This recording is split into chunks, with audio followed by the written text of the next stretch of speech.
मुंबई के भीड़ भाड़ वाले इलाके में चिंटू नाम का एक जिद्दी चोर रहता था।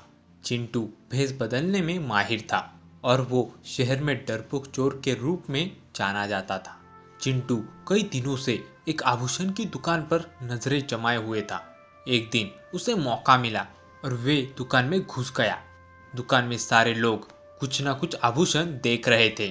तभी एक ने उससे पूछा, सर आप क्या देखना पसंद करोगे? आपकी दुकान में सबसे महंगा क्या है? सर इसके लिए आपको हमारे सेठ से बात करनी होगी। ठीक है, बुला लो उन्हें। वो आदमी जाकर सारी बात अपने सेठ को बता देता है। ये सुनकर सेठ को आनंद हुआ, लेकिन जब वे चिंटू से मिलने आता है तब चिंटू को देखकर उसका सारा आनंद खत्म हो जाता है। लेकिन दूसरे ग्राहकों के सामने वो उसे जलील नहीं कर सकता था। सर आपको इस दुकान की सबसे महंगी चीज देखनी थी? जी हाँ, लेकिन आप किस चीज के बारे में बात कर रहे हो? सर लेकिन आपको ये रुमाल निकालना पड़ेगा। नहीं, मैं बीमार हूँ इसलिए मैं इसे नहीं निकाल सकता। ठीक है सर, हम आपको फोर्स नहीं करेंगे। तो हमारे दुकान की सबसे खास चीज ये हार है जो कम से कम 50 साल पुरानी है। क्या मैं इसे छू सकता हूँ? हाँ, आप अच्छी तरह से इसे देख सकते हो। तब चिंटू अच्छी तरह से उसे देखने लगा और जैसे ही सेठ का ध्यान हटा वो उसे लेकर भाग गया। अरे रमेश, ये आदमी वहाँ गया और हार तुमने फिर से रख दिया क्या?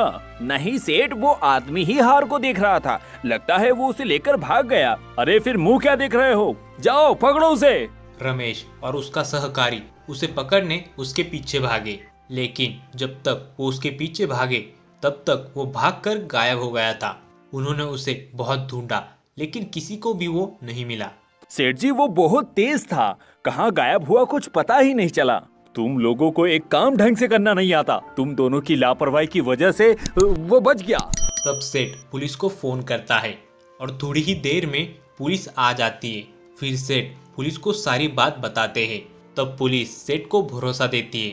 सर जी आप चिंता मत कीजिए, हम उसे जल्दी ही पकड़ लेंगे।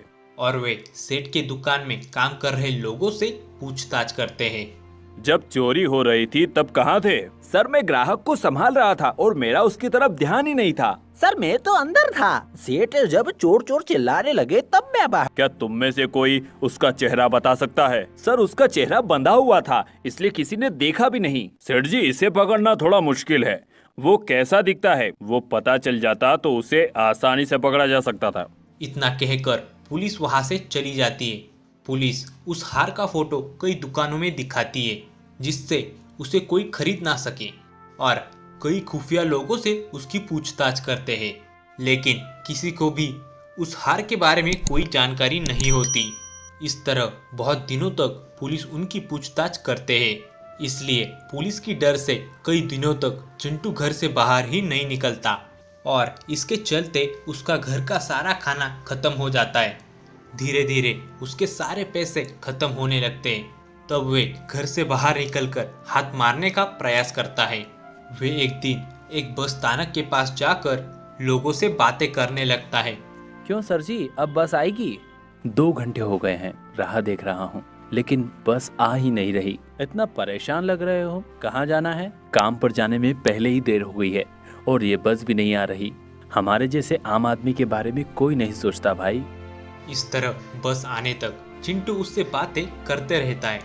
तभी रास्ते के दूसरे बाजू से गुजरने वाले सेठ ने उसे देखा, लेकिन जब वे उसके नजदीक से गुजर रहा था तब उसे चिंटू के हाथों पर एक निशान दिखा और वो निशान उसे कुछ जाना पहचाना लगा।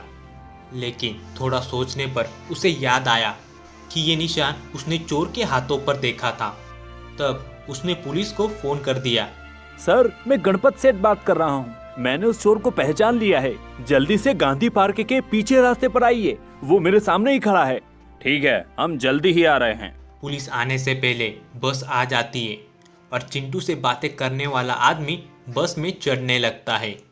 तभी चिंटू उसे समझे बिना उसके बैग से पैसे का पैकेट निकाल लेता है और ये सब सेठ देख रहा था। तभी पुलिस आती है और उसे पकड़ लेती है। सर मैंने कुछ नहीं किया, मुझे क्यों पकड़ा है? सर इसने मेरा हार तो चुराया ही है, लेकिन अभी अभी इसने एक आदमी का पैसों का पॉकेट भी चुराया है। पुलिस उसके खीसे से पैकेट निकालते हैं और जब उससे पूछताछ की जाती है, तब उन्हें हार मिल जाता है।